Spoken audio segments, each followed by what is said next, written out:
because it's not really opinions. They're willing to not have any opinions on anything else other than feeding narcissism, feeding this career that seems insurmountable, and they adopt these liberal sensibilities and ideologies, and they don't necessarily do it because they thought these things through. I mean, occasionally you got your Mark Ruffalo type characters really all in on a lot of things, right? But most of them are not. Right. Most of them are just nonsense people. Joe Rogan has gone to war with woke Hollywood, ripping the movie industry to shreds over its sanctimonious ideals and empty policies.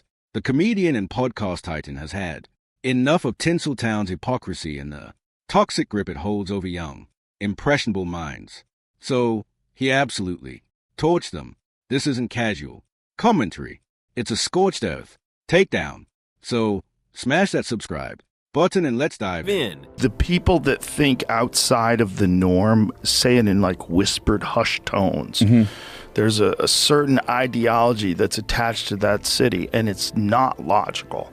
It's a kooky, wacky, completely insulated left-wing view of the world, and they enforce it with an iron fist. And if you're not on that team, you don't get booked for things. You don't get picked for things. If you're someone who has conservative leanings, or you talk about there's projects you're never going to get. And this is absolutely true. Hollywood has built a mold, a rigid, suffocating template, and everyone is expected to squeeze themselves into it. Step outside the lines, refuse to play along, and you're instantly outcast, fed to the wolves without hesitation. To survive in the system, you're required to speak a certain language, believe the approved ideas, and perform the script of woke conformity. The real tragedy is that conservatives are the ones most often snared because their values run head first into this ideological wall. Just look at Gina Carano versus Pedro Pascal. Both actors made controversial, arguably spurious comments, but their treatment couldn't have been more different. Carano, the outsider, was publicly humiliated and cancelled, while Pascal, who played within Hollywood's ideological herd, walked away untouched. The double standard is glaring, the hypocrisy undeniable, and it proves the mold isn't about fairness. It's about power and control. And to get a recording deal, whatever it is they're desperately trying to do. The last thing they want to do is do something and talk about something that's going to politically get them at odds with the people that run the studios. So no one does. Everybody just follows the same sort of wacky ideology that these people take from the universities. Indeed, plenty of Hollywood insiders secretly despise the narrative being shoved down their throats, but they wouldn't dare say it out loud. Why? Because one wrong word could cost them their careers. The culture of fear runs so deep that many are whipped into line, forced to parody approved philosophy, and bow before the altar of political correctness. Step out of line and you're blacklisted faster than you can say cancelled. The irony is that even the veterans, people with clout, often stay silent, knowing the mob will come for them next. But the real victims are the newbies, fresh actors, writers, and crew members looking for their first big break, end up swallowing the propaganda whole, afraid that if they don't nod along to every drop of woke nonsense, they'll never work again. Hollywood isn't just making movies anymore.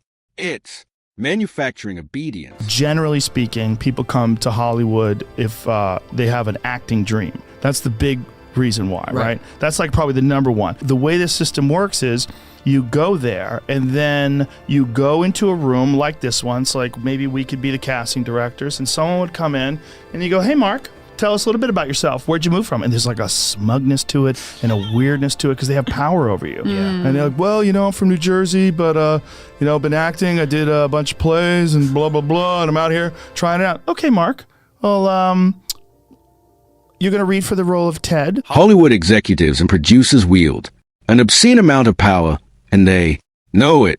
They dangle fame like a carrot, then force desperate new actors into humiliating, despicable acts simply for their own twisted pleasure.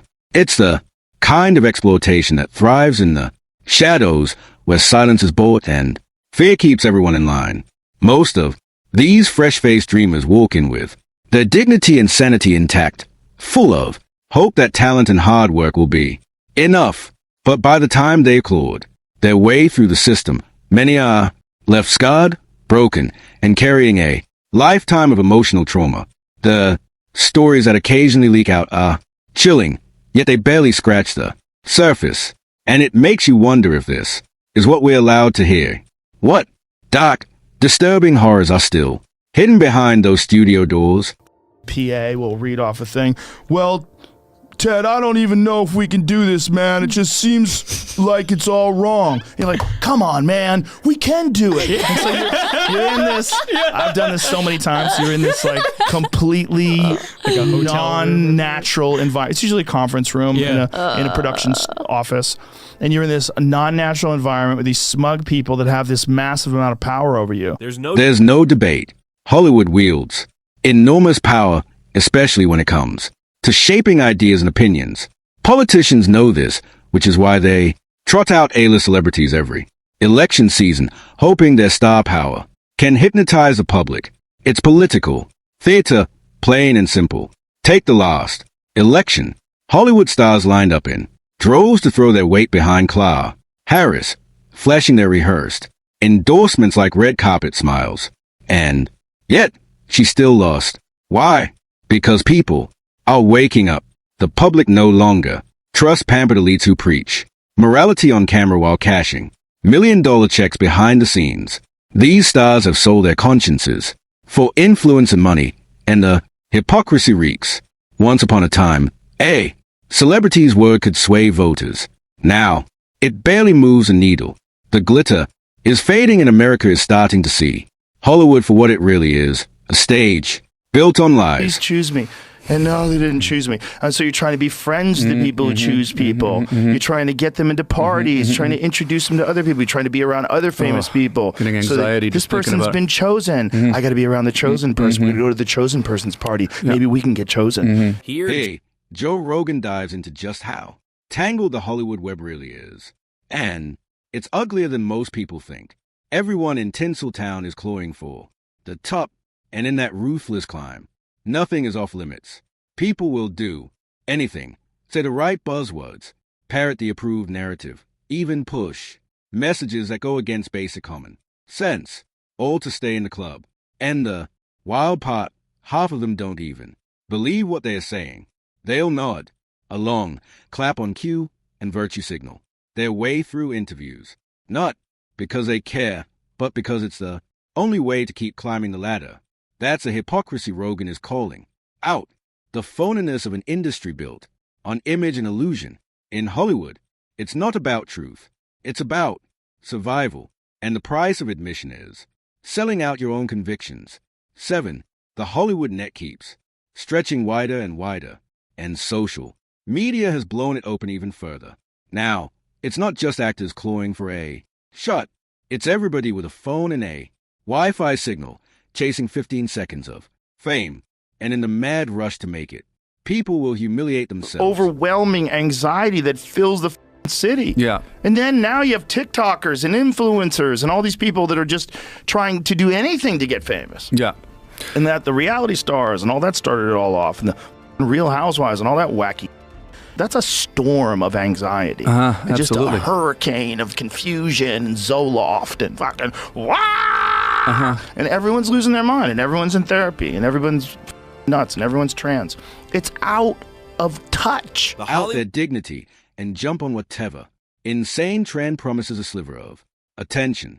The result, Hollywood has morphed into a cesspool, a dumping ground where every bizarre, unhinged, fame-hungry character gets tossed in by the minute.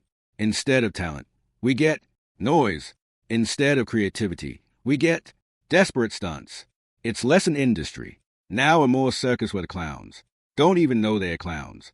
And the sad truth is, this spectacle is exactly what keeps the machine running, because the wackier it gets, the more eyeballs it draws. That part of the country is doing things that you think other people will like. Right. Imagine a hellscape of a world where everyone in the business, in one business, everyone is liberal. How is that possible? How is that possible?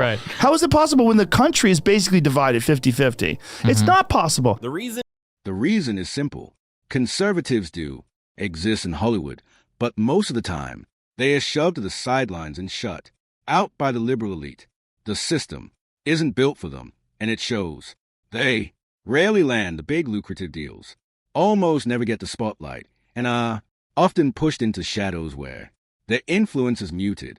Meanwhile, liberal stars are paraded around with the flashy roles, the red carpet, exposure, and the endless press coverage. It creates a lopsided power dynamic where success looks like it only belongs to one side of the political spectrum, and that's exactly why so many UPenn coming-in actors hungry for fame and fortune gravitate toward the liberal crowd. It's not always about belief. It's about survival. They see where the money and attention flow and they follow it, even if it means sacrificing their real conviction for Hollywood's approval. Really opinions. They're willing to not have any opinions on anything else other than feeding narcissism, feeding this career that seems insurmountable, and they adopt these liberal sensibilities and ideologies, and they don't necessarily do it because they thought these things through. I mean, occasionally you got your Mark Ruffalo type characters really all in on a lot of things, right? But most of them are not. Right. Most of them are just nonsense people. Joe Rogan didn't hold back when he branded Hollywood's elite as nonsense people, and honestly, he's spot on. These celebrities will say and do just about anything to stay relevant in an industry that chews people up and spits them out the second they step out of line. Relevance is a currency of Tinseltown, and if that means pairing every trendy woke slogan, then so be it. That's why the Oscars, once a celebration of cinematic excellence, have devolved into a political soapbox. Instead of honoring great films, it's become a stage for virtue signaling, where actors deliver self-congratulatory speeches that sound more like campaign ads and acceptance remarks. The hypocrisy is glaring. Millionaires preaching about injustice while dripping in designer outfits. Rogan's point is clear. Hollywood isn't selling art anymore. It's selling ideology.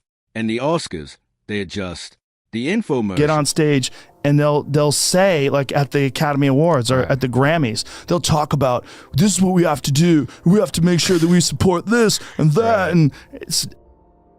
Or like that Imagine video where they all sang. that was perfect. So Perfect. I'm like, who asked for this? Perfect. We never asked you for this. Perfect. Yeah. Perfect encapsulation. At the end of the day, Hollywood has revealed itself for what it truly is.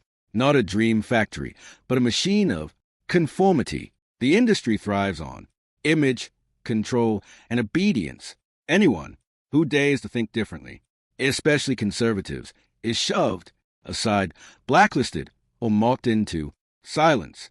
Meanwhile, the so-called stars, who toe the line, are rewarded with fame, fortune, and a pedestal to preach from.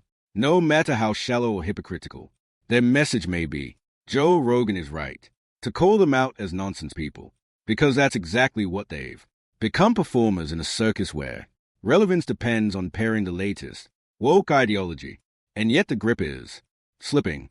The public no longer blindly swallows every word spilling from Hollywood's golden mouths.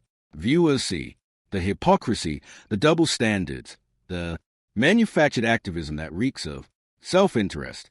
When the Oscars feel more like a political convention than a film celebration, you know the curtain has been pulled back. Hollywood may still wield influence, but its credibility is eroding fast. The truth is simple. People are tired of the act, and once the applause dies down, all that's left is an industry exposed for the hollow stage it really is.